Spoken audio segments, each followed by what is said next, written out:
Hey Learning Power Pioneers, I've been meaning to make some little mini videos talking about little snippets of how to adapt your practice to make it learning powered and embed the learning power approach.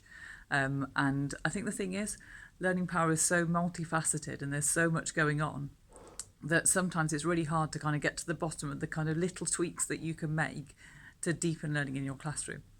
So this term we've been looking at the language of learning, and I just wanted to share a little thing that we do in our classroom to get children thinking about the kind of learnish and language for learning they're using in the classroom.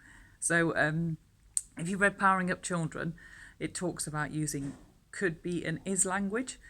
Is language shuts down thinking. If you're telling children this is the way things are, this is how to solve a maths problem, they don't have to think about it. They just have to kind of listen and regurgitate it and do what you've kind of shown them to do.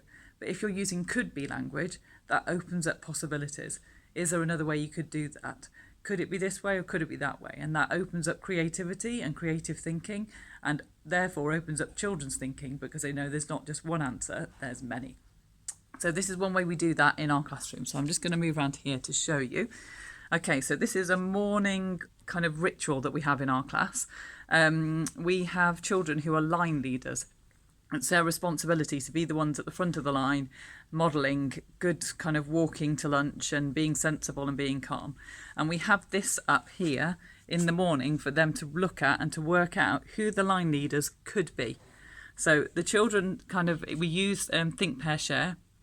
The children look at the letters they can see and they try and work out from looking at these letters who they think the line leaders could be and what makes them think that.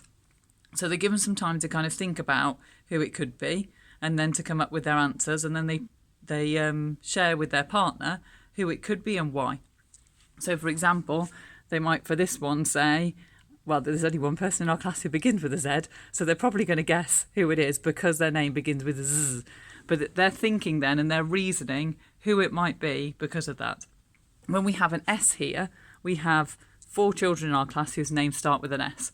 So that creates a really rich discussion about who could it be and what makes you think that, who else could it be, and then starting to discuss what would the next letter be. If we think it might be Stephen, what's the second sound going to be here when we're moving along?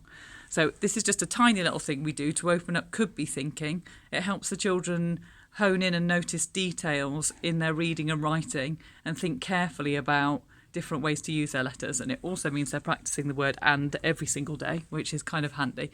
But that's just a little tiny example about how to use could be thinking in your teaching. So I hope it's helpful.